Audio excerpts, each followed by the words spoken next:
catastrophic weather system continues to unleash devastation on Australia's east coast.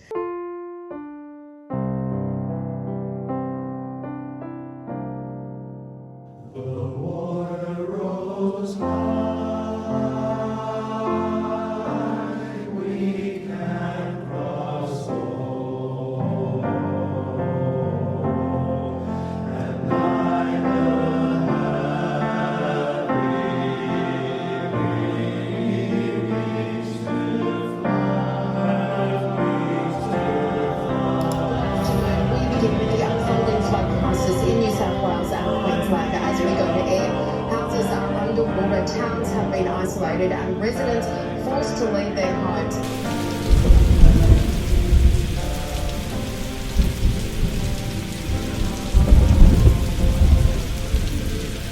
It had been raining for days.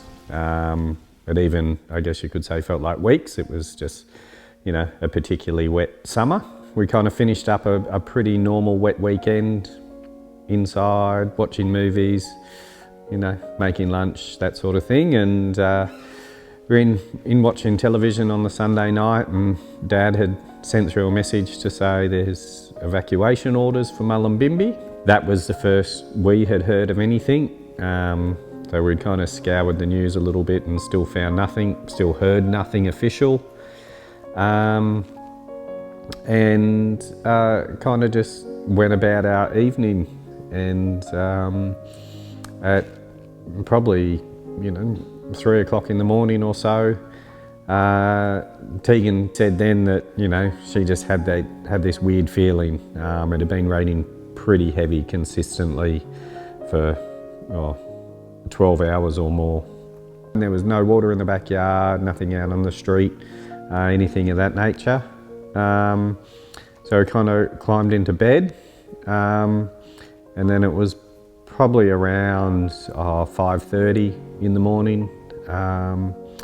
My sister-in-law, who at the time was living next door, came around and was knocking on the door and said the street's full of water. It really couldn't leave our eyes. The backyard was covered in water, only about ankle deep at that stage.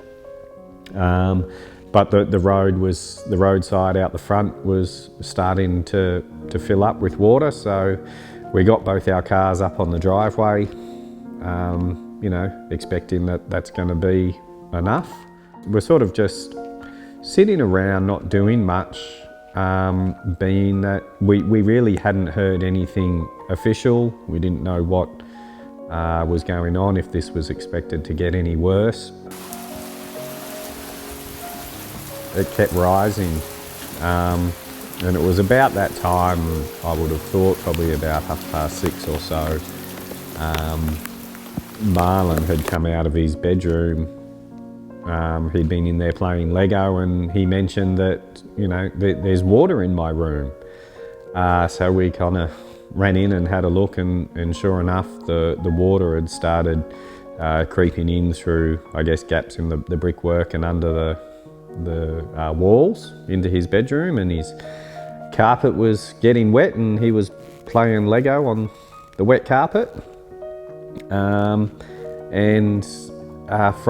that point in, once that water first broke through into the house, it came up very rapidly.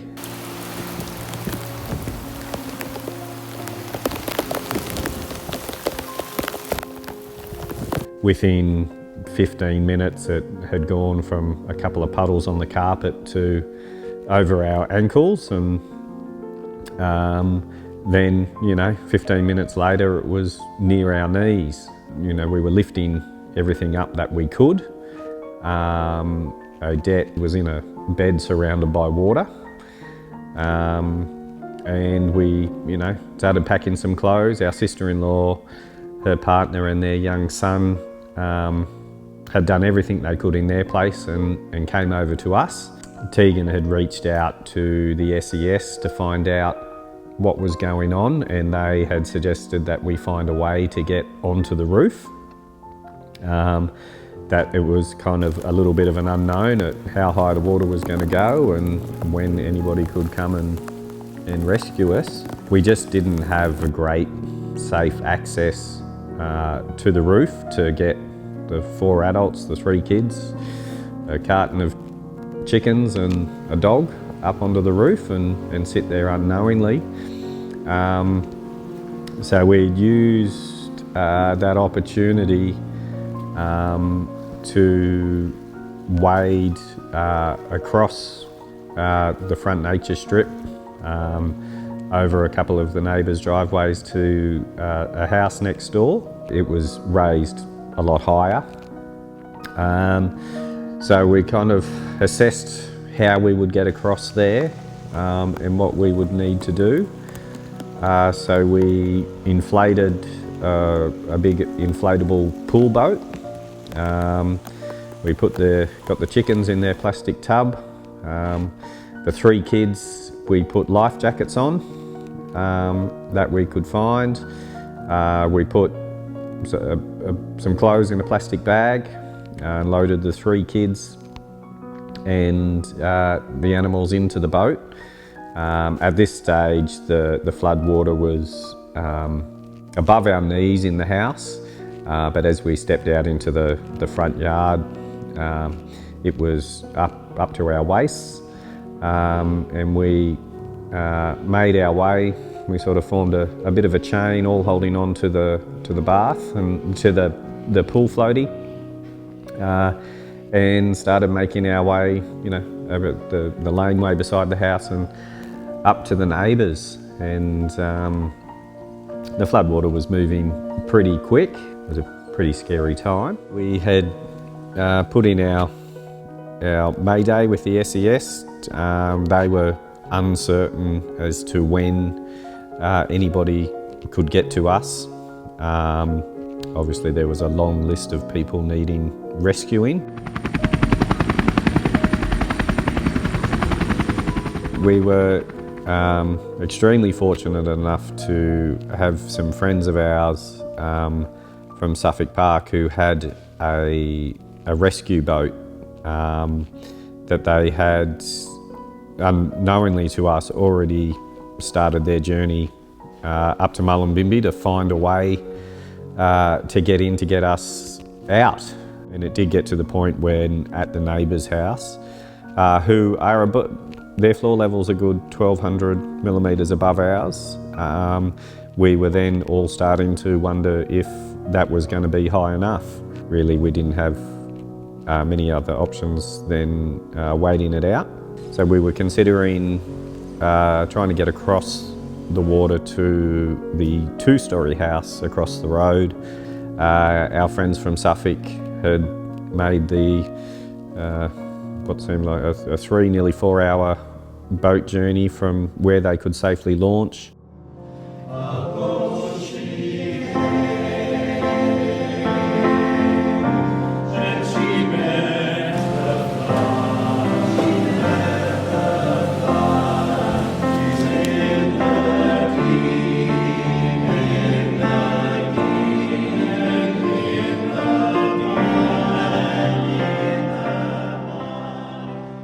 They came around the corner into the street and pulled up in front of the garage. Eternally grateful for them making it that far, but that was the first part of the journey.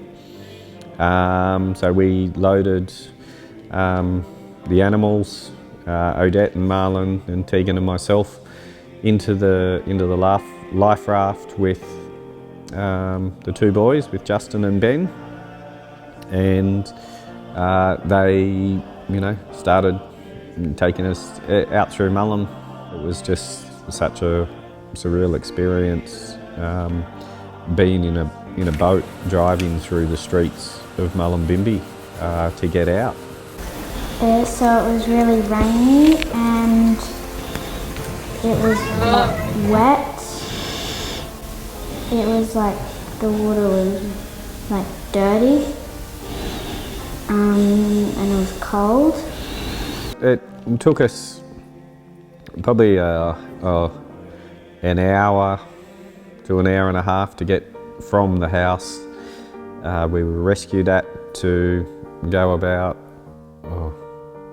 1.5 kilometres, maybe 2 kilometres out of Mullum to where the boys were successfully able to launch the boat.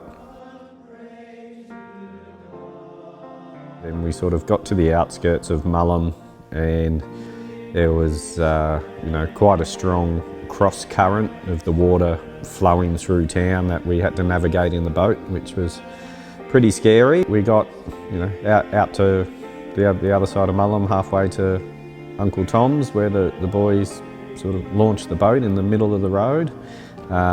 There was countless number of boats and trailers there all lined up, all doing the same thing.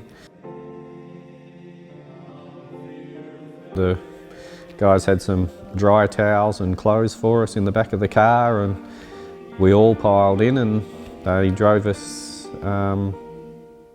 all the way down to Broken Head, to Mum and Dad's house, where we were, able to, try and get a grasp on what had transpired over the last 12 hours.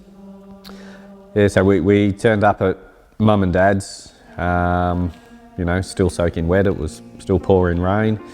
We had a plastic tub with 3 chickens in it, who were soaking wet.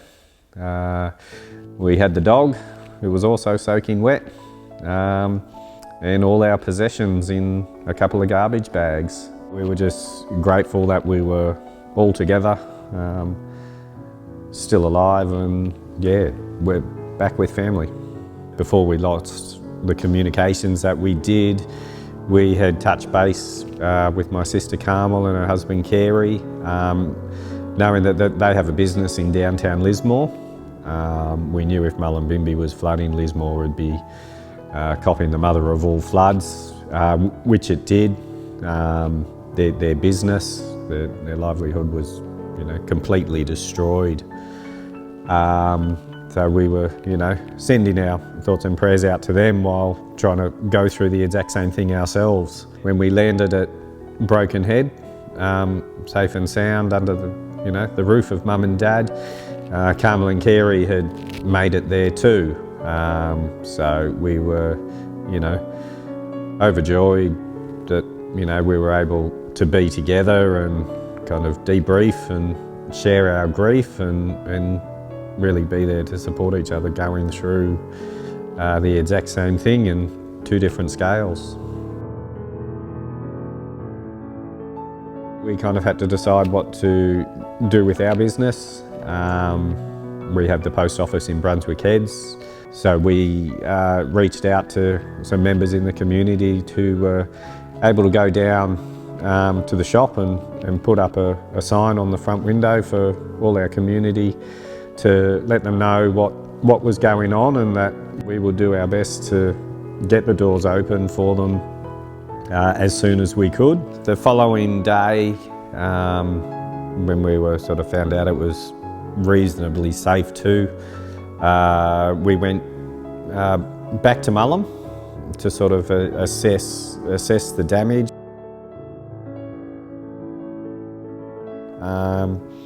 Driving into Mullum was, I could only liken it to driving into a war zone. There was cars and rubbish and people's livelihoods and life's belongings and possessions just thrown out in piles on the street, and fences and sheds and trailers, ripped from their last position and overturned everywhere. We got to our place, everything was still soaking wet and had really begun to stink. There was centimetres of mud over every surface of the house. The fridge door and freezer door had opened, and all the food and everything that had been in the fridge and freezer was now defrosted and spread out all throughout the house. The toilets had backed up. All our clothes, the kids' toys, books, records, virtually everything we owned was just strewn throughout the house, covered in mud. Every tool in the shed was covered in mud. Started gathering some photos and had left again. The next time we arrived back at the house, there were friends and family already there who knew what we had gone through. I mean, they didn't need to be asked. They had just turned up without our knowing and were already cleaning the house out and removing everything, and we felt like we had our own army there to support us. There were adults, there were kids, there were strangers, there were neighbours, just all there. People were, driving around, people we knew, people we didn't, with bottles of water and food for everyone. In all of the chaos and carnage of the floods, it was the bit of hope that got you through it was the friendship and the community that came out of it from friends and strangers. It just gave you this sense of encouragement that you could get through it, and nothing was too big or too small.